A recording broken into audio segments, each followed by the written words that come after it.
Welcome to the Measure Success podcast, where we feature top leaders on how they measure success in their business and life. Now, let's learn from their experiences.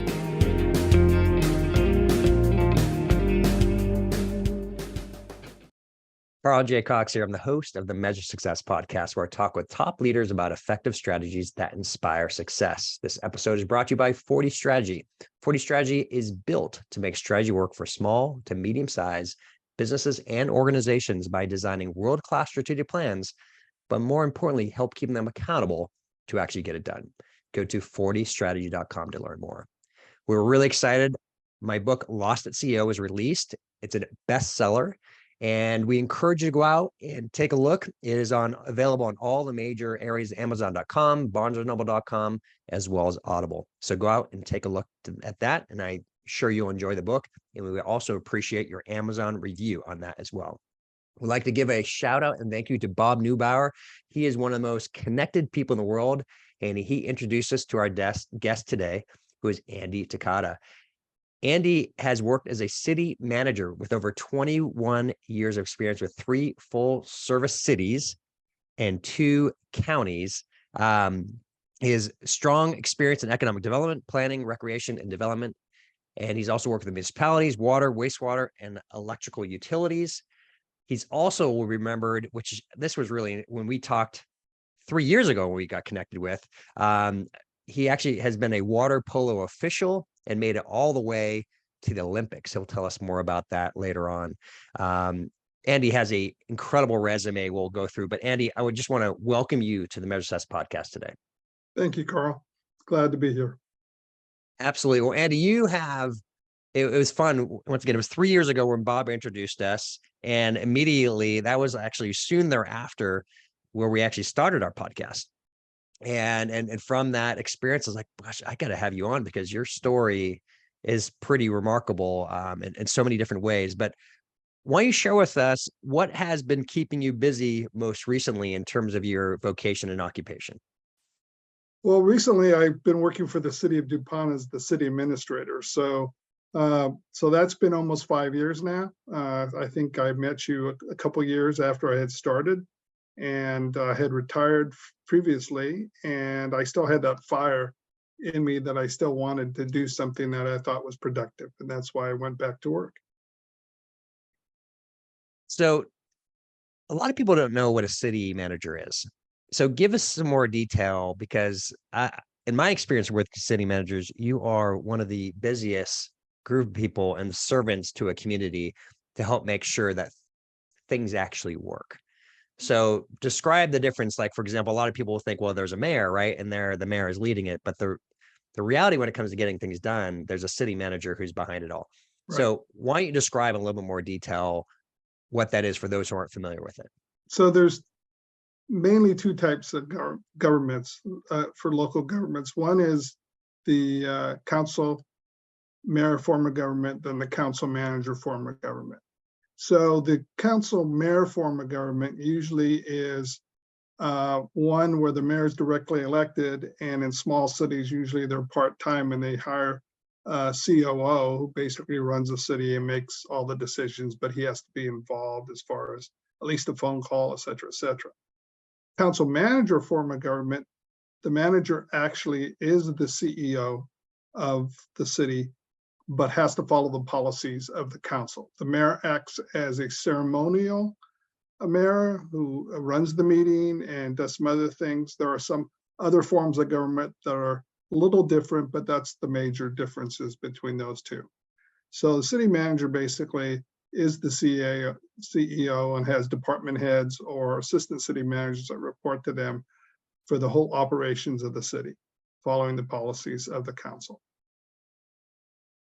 Now, I have driven past DuPont many times and have been in the city as I've gone up and down between Portland and Seattle. You've experienced a fair amount. Has there been a fair amount of growth in the city since you've been there, and a lot of changes? Well, there was growth. The city was incorporated in the 1950s, and it was a little town where the DuPont dynamite factory had all their workers lived in this old historic village. When Weyerhaeuser came in with Quadrant, they ended up going from roughly 600 people to now 10,000. So, and it's a planned community. It's really a beautiful community. And people are very happy with the way the city actually looks that way. So there's been a lot of changes since for the last 20 years. And there'll be more changes because there's 2 large areas that still have to be developed. Yeah, very interesting. So often when it comes to city changes, things don't typically happen overnight, right? You have to plan ahead. I mean, there is a lot of people involved, and this is where strategic planning is really important, right? When it comes to working in large organizations. Give me an idea of what that takes. You know, when let's say there's an idea and we're gonna build a new city park, as just a small example. And because we think this is going to be important for our community to be able to do this. How long does that process typically take, right? To go from ideation to it getting executed and approved, just like that one small example. I know that's an unfair thing, right? Because there's a lot of challenges that could happen in between. So that's a very interesting question, a good question, because people always, I'll use this example. We want the city to operate as a business. And I totally agree we should operate as a business. That's mean finances, all that kind of stuff. But the only difference is decisions aren't based on profit and loss. You know, you already have an income stream, which is coming from the public or from developers. And therefore, it becomes more difficult when decisions are sometimes based on politics instead of business. And so, or on profit and loss. So I would say a typical thing from planning, everything to construction, you can do it in three to 5 years. And that seems like a long time. If I was a private developer, I wouldn't need to have public comment. I wouldn't need to have public input. I wouldn't have to have transparency. I would just go ahead and do it. So there's a little difference between government and businesses. And that's why, unfortunately, we can't run on profit and loss, because it'd be a lot different story. And we'd have a lot more complaints, I'm sure, too. Okay, this we didn't talk about in planning for this, but it made me consider it. I remember when Hurricane Katrina happened a long time ago, and it devastated, right, New Orleans and a lot of the Gulf area. Right. And understandably, citizens and people from around the country are like, well, why can't we fix this? And then we have more recently Lahaina, right, in Hawaii, that just got devastated from the fires, and just a horrible, tragic, right, event that happened so quickly. But I have to sometimes go back to, if somebody has actually been in the process of building one home, just one home, that's in a planned development, just that one home typically takes a year, right? And this is, once again, when the infrastructure has been put in place, gone through different pieces. So when it comes to like significant change, building a whole community, in the case of Lahaina, rebuilding the entire city again. And of course, we don't know what we don't know. And we know there's a lot of people who are willing to donate and put in time and money and energy and effort in something. But like a development, a new city, the infrastructure behind it, I don't want to put you on the spot because you're not being held accountable to this. But how long does something like that take to like completely redo a new community? Well, in the case of an emergency such as Lahaina is, there's a lot of things that can be waived and done quicker, but they still have to follow certain things like building standards, those type of things. Problem is, they're now probably under the new building codes. So when they were built back in history, they're probably now dealing with sprinklers for all businesses inside. They're dealing with different private wind requirements, et cetera, et cetera. So the requirements have become more. So the biggest time it's going to take actually is going to be the actual plans that they actually have for those facilities that they're going to rebuild. So, you know, I can't guess how long it would take, but it's also going to depend. It also depends on the property owner and what they want to see in their vision in regard to that. You know, if there were city-owned property, then there'd probably a longer process because of the visioning and those type of things you want to do with the public, where you may not have that with the private sector in regard to rebuilding quicker. But they still have to get their permits, and there are ways in emergencies that fees can be waived, et cetera, if that's what the government wants to do. Yeah, and there's a whole different other challenge of the insurance proceeds, right? If people even had insurance, right? And when in points of devastation. I think once again, I think the key point behind all this is when there's this desire for change, and once again, I go back to the simple example of one house, and then you're trying to do a whole community. It takes years, not months, right, to make these changes and move through it. So let's just talk about it. You mentioned it because why not? I want to. The political side, right, is more challenging, right? There is perhaps a new idea, a new concept that the city wants to embrace and drive through, and you don't have to do anything specific to the city of DuPont, Andy. But I'm curious for you of you are moving down a certain direction, and the city council comes in because of a political ideology that has come and swept through due to current topics, right? How do you deal with something like that strategically when there's a new idea or concept? And perhaps you can give us an example of something like this. And how do you navigate your strategy to help deal with something like that? Well, first of all, that can happen at any election, where the whole ideology changes from somebody who wants to see a lot of growth to somebody who doesn't want to see much growth. And first of all, if you deal with somebody that wants to see a lot of growth,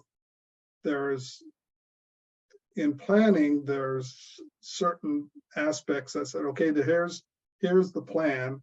The council's bought into this. We call them comprehensive plans here, some places called general plans.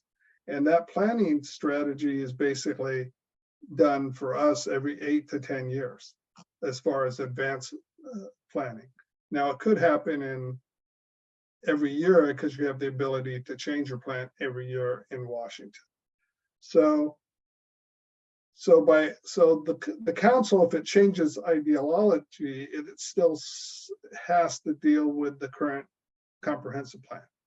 So they can't really change in midstream. If they do and they rezone it, let's say something was zoned multifamily, they don't want to see in multifamily, so they go to single family, right? Well, that's also a lost investment now in the person who owns the property. So us as staff have to remind them as they expose themselves to lawsuits if they take away the value of the property from somebody else. So it's not as easy to make that change. You have to do it through the general plan, but you also have to worry about making that change and devaluing the property. So there's those protections. In Washington, a lot of smaller cities have what they call a hearing examiner.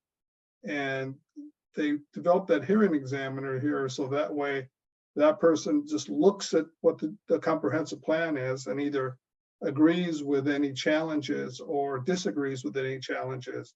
And the council on many cases isn't even involved in that. So it keeps it, the ideology doesn't change from the original plan unless there's changes made during the years. Does that make sense? It does. Yeah, but what it does is it requires a lot of communication, a lot of focus, and in that challenge, once again, of as you said, you're already in the middle of a plan, like in this case you described, and how do you deal with different ambitions one way or another, right? With the new political leadership that come in, I think is always a challenge. It's in the business side, it's not much different, Andy, right? You can have a plan moving, and this is the more common thing is the entrepreneur himself or the CEO sees a shiny object. And that shiny object, so to speak, is what drives them away from focusing on their current plan because they're kind of bored, right, of what they're currently doing, even though they might be doing great. and they don't want to keep on moving forward with it. And those are huge, big challenges. And where management consistently is struggling with that, right? Of keeping their CEO back on track to, this is how we make money, or this is how we serve, or the greater good is through this process if they're with a not-for-profit organization. There's a book called If It Ain't Broke, Break It. I don't know if you've heard of it, but it's a book that talks about basically, if you're happy the way things are, redo it. So don't be happy with what you have. Try to always, if things are fine, see if you can make it even better by breaking it and breaking it down. And so I've tried to use that philosophy with work too. If things are great, then what can we do to make it even better than it is right now, instead of being satisfied? And I think that's a bad rap for some businesses. I think the businesses that don't go from good to great, they don't do that. They're happy with the profits they're making, and they don't want to be inventive. And that happens in government a lot too. True. It is fascinating. It's so fascinating, once again, of how it happens, right, on the private and business. And I do like that concept of, it's important not to get lazy, right, and thinking that we're doing everything right. We do have to reinvent, look again at how we can be more effective. And what it usually does, it creates excitement for those who are interested. The challenge is for those who don't want to change, right? Because they're thinking, oh, let's just do the same way we've been doing it all the time, recognizing there's probably a lot of waste that's been built in over the years, right? That could be eliminated, if we rethink the way how we do things. One of the things, Andy, I'm sure, as I was saying, your bio, city manager, 21 years experience, 3 full services in 2 contract cities, not counties. Forgive me for that. I just want to make that correction. We're talking through this. But I'm curious for you, as here you've been working for a long, 2 decades in this experience alone, and being this management experience. Overall, how do you measure success in that capacity? It's being in the private sector, you can see profit and loss, and that's how you can probably measure your success. And so being in the public sector, things may happen today that I will never see during my tenure at the city. But because we started it, it created that. So you have to get some internal feelings in regard to what you're doing is going on the right path. I think the way I measure success through my staff. And that sounds funny, is that if I can make them successful in what they're doing, they will follow through what I'm not going to be able to see when I finally call it quits here. And you have to be satisfied internally, because externally you're not going to get it. Residents are never totally happy with what goes on in the city. Council's never really happy what goes on in the city. So you really have to look at what you're doing, and what you're doing is right for the community, and for the majority of the community, not just for the minority of the community. Because just like in businesses, you hear from the minority that's unhappy with something, you don't hear from the majority that really loves your product. So you have to keep that in mind. And I really look at the growth of my staff, because I know they can carry on whatever I've started as the city manager. I think that's a wonderful view that you have, as your success is the success of your team. And I think that's very impressive. And I think it probably helps you be a great leader through that, and they probably enjoy working for you, right? Because you do care ultimately about their success. And I do appreciate what you said there, is often you don't get to see the fruit of your labor, right? Because things do take longer, for a policy to go through in a city. These are not overnight changes, but when the results actually take place, then you get to see that through the team that's been involved with it. Andy, I'm looking through all your awards, which we didn't all go through. There is incredible the amount of awards, and I'm not, for the sake of and I know you're a humble person, we're not going to go through literally all the different awards that you've gone through through your career. But I want to flip over to your personal, your vocation side, which is water polo. And tell us a little bit more about, because water polo is its own interesting like passion, right? Who those who are involved with it. I mean, there's such a passion for those who are in water polo, and you've been able to go to the highest level of being involved with it. So describe a little bit, how in the heck did you get into this, and why, what has given you so much passion to continue it on over the years? Well, back in the day, I used to coach and actually play when I was in high school and college. So when I got out of college or out of playing water polo, I went into coaching and thought I was going to be a coach, going to be a teacher and a coach. I ended up coaching a very good team, and at the same time, I was refereeing. So the first year, and I was very lucky because I filled a gap that wasn't there before. So after a few years, I ended up getting on the college list as a referee. And I was lucky to get that at that point in time. So when that happened, actually on my first NC2A tournament, I actually got to referee the championship game.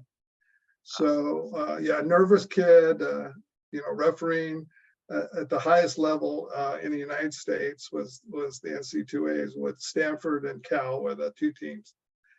And I learned a lot there. And from there, I was very lucky to be selected to be one of the international referees. And I worked my way up. I refereed some world championships, some World Cups. I traveled the world because of water polo, and I have a lot to do, thank water polo. And then refereed the Olympics in 2000 in Sydney. Now, during that time, I also felt I should give something back. So I ended up being the treasurer of USA Water Polo, as well as the vice president. So those were 4-year terms, which I served. And I continued until recently, still involved with helping referees become better by evaluating them. And also I was very involved in the women's water polo movement, who in 2000, when I refereed the Olympics, was the first Olympics for the women, who we took silver at that point in time, and have since taken a lot of golds. So that's kind of just a quick thing of my water polo career. Yeah, and that is the quick version. So I have to ask, how do you, and you've had a family as well. So how did you make time for a city manager position, which is usually not a 9-to-5 job? And then you have family, and then you've been doing these water polo events, getting all the way to the Olympics. How did you, and this kind of goes, I'm going to kind of go into your habits. How did you create your own habits, which enabled you to be so involved in such critical activities throughout your life? Well, there's an old saying about volunteerism, that if you want somebody to volunteer and do a good job for you, then you hire the busiest person you know, those who volunteer and spend a lot of time, because they somehow make time. So water polo was a very good passion of mine. My wife and then my 3 kids were affected by it, maybe not always positive because I was gone a lot, but they're very supportive of my avocation, and very proud of things that I accomplished during that time. But I think that you just have to, I always talk about work balance, life balance. Maybe haven't been the best at it at all, but what I did was I knew that I wanted to spend more times with my kids. We'd go on vacations, those type of things. I've actually took my son to the 2000 Olympics for him to go. My wife traveled a few times with me for water polo. And so there was those times that we tried to fit that in.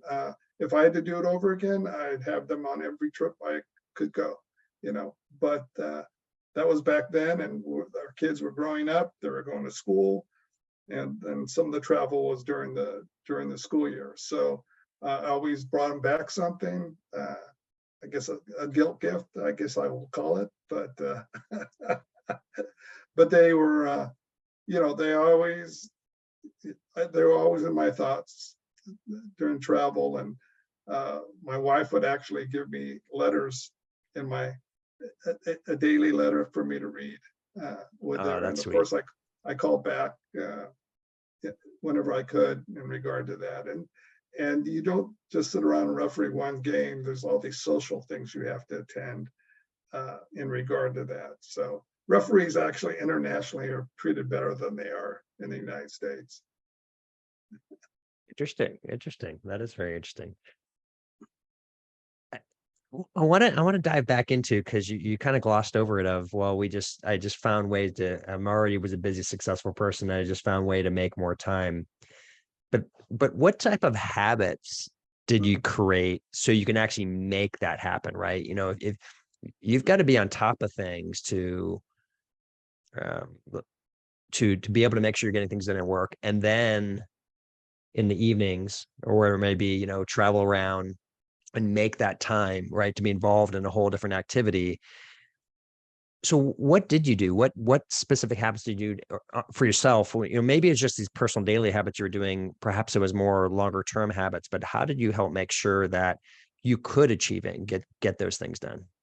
Well, I was a Stephen Covey fan as far as 7 Habits. So I tried to follow those habits. First things first, those type of things, you know, try to understand people. And that's always been something that I've took classes as well as read the book. And so, you know, I think that's a good example. If you can follow those type of habits and develop those type of habits, and try to focus on those as opposed to forgetting 1 or 2 of them. And I think you could do almost anything with limited time that you have with work, water polo, and family.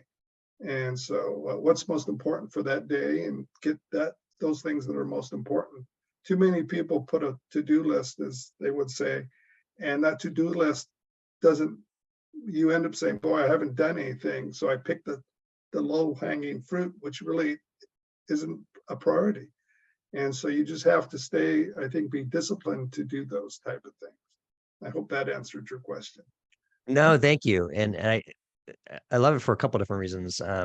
Number one, I think you hit on something really important there, is we can be busy, but not busy strategically, right? You know, this is where having a focus on, I think it's one of the most common things in the world. We'll run in and talk to our staff, and we're trying to get a strategic initiative and fixed, you know, resolved, implemented. And the most common response is we're too busy. Right.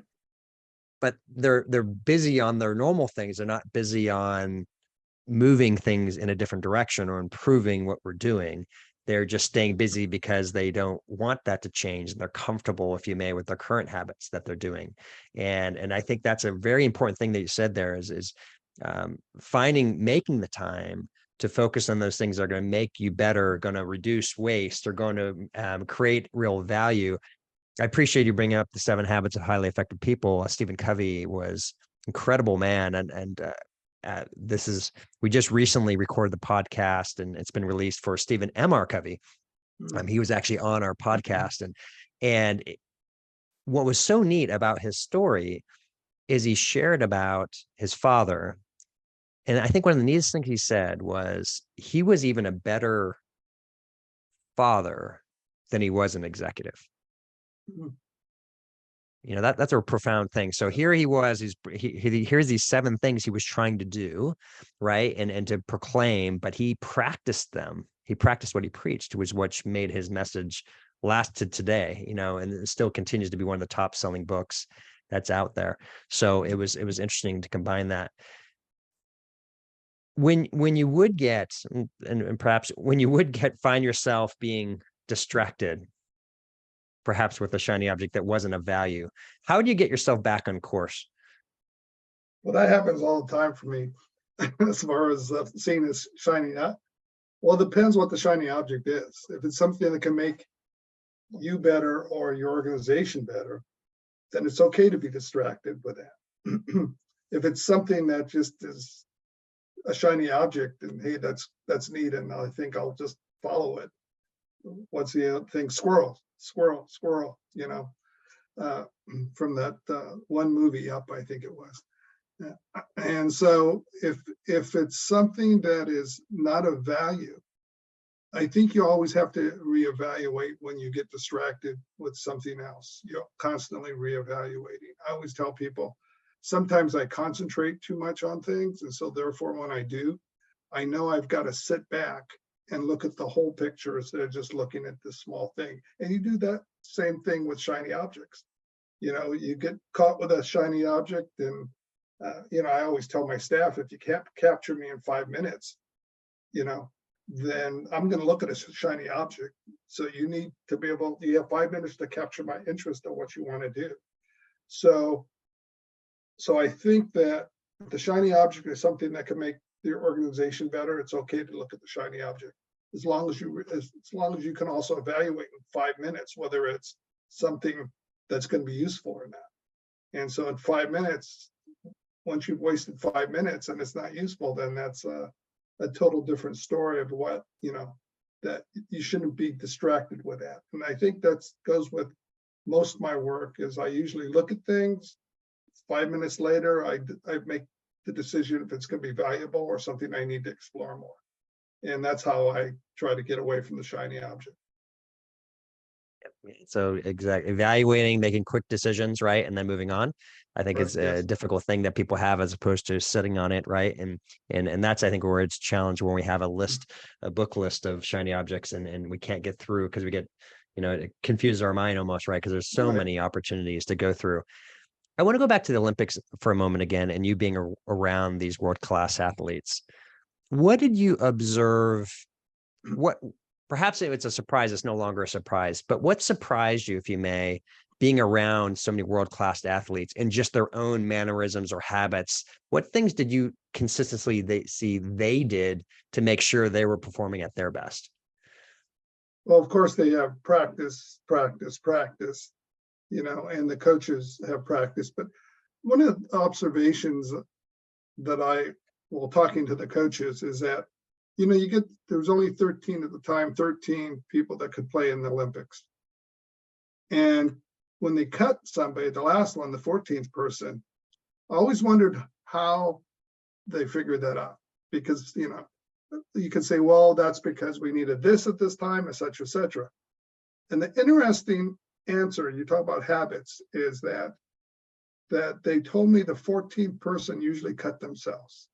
That all of a sudden they distanced themselves from the team, and they ended up basically distancing themselves. So I think the world, no matter how good you are, if you're not part of that team and you don't gel into that team because the fear of being cut or whatever it is, you're probably going to end up not being on the Olympic team. And so it was an interesting observation by the coaches, which I actually use for working and everything else, is that when you have a team, that the person who is fading away is either you need to bring them back in the fold because it's different. I don't cut them, or I'm going to lose them to either some business, or they're just going to end up going someplace else. So that's kind of, I don't know if that was the habit that you were talking about, but they have the same habits as any successful athletes. Work ethic's very important. They know what's important and what they should be working on. Their coaches are there to guide them on what they should be working on, and then how they fit within the team. And that's probably, no matter where you go, no matter what business, it's all the same that way, I think. What was interesting is you were describing self-sabotaging there at the end, Yeah. right? Is that the individuals who are having fear of success sabotage themselves to almost assure, right, that they weren't going to make it, as opposed to believing that they should or could or would, right? And so much of that does come down to belief and then acting towards that, as opposed to separating ourselves, especially something like water polo, which is such a team sport. It's a little bit different than some of the other Olympic sports, which is very individualized, right? And what they do, it's more measured based on time, right? Or something like that. But this is when it's a team sport, they got to be within and be connected. So that's very interesting. So Andy, here you're getting ready and probably near the release of this podcast of your second retirement. And you said you found a way, like, you need to get back in action, still continue to give. But here you're getting ready to launch, hopefully, your successful second retirement as you head into this. How do you measure success in your personal life? Well, in my personal life, I think that staying connected with my wife of 38 years, I think, is very important. Having relationships with my children and my grandchildren, especially, because those are, obviously you don't have to raise them. That's what your kids are doing. But I measure success that I'm able to balance now just my family life and whatever next endeavor, whether it's not working, whether it's my new hobby, whatever it's going to be. I thought about taking pottery up. That sounds funny, but I did it in college and I enjoyed it. So I think that this part of my life is going to be more about family and staying connected, as well as hobbies I create for myself. Good for you. Good for you. No, I appreciate you sharing that. Andy, so this has been a wonderful talk. I'm so glad we've had the opportunity to this. I think it is impressive to just observe what you've done throughout your career and your vocations with your family. So you obviously mentioned The 7 Habits of Highly Effective People as a book that really impacted you. And perhaps that's one of the ones you want to recommend. But is there a book or two, or maybe something recent or something from long ago that you've read that inspired you that you like to recommend for others? Good to Great, I think, is a excellent book to read. I've just picked up a book, and this is more city related, For the Love of Cities, which talks about what cities have done for little things, such things you don't think about that makes the community, such as they had a wall that was always being graffitied, and so they hired an artist to do a paint by numbers type of thing on this wall, and they had the public come in and paint by numbers, and it hasn't been graffitied on since.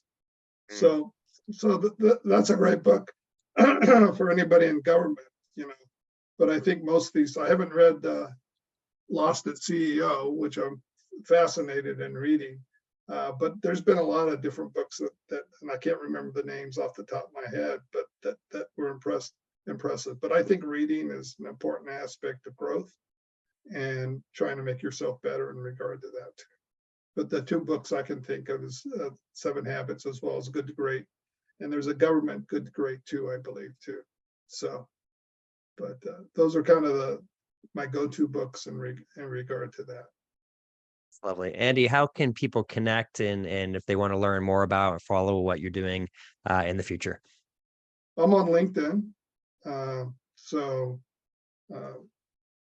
I think it's under Andrew Takata at msn.com is my email. And I think that's connected to my LinkedIn account. So Perfect. Well, Andy, it has been an absolute pleasure to have you on the Measure Success podcast today. Sorry it's been so long, Carl. Thanks very much for having me. No, I'm glad. I'm so glad we've been able to make the effort. And to everyone else who's listening, we just appreciate what you do and continue to help us get great guests on the podcast as we continue our climb to become one of the top 100 business podcasts in the US. And so with that, we like to, as we always like to say, wishing you the very best at measuring your success. Have a great day. Thanks for listening to the Measure Success podcast. We'll see you again next time to learn from the best. Remember to subscribe now to get future episodes.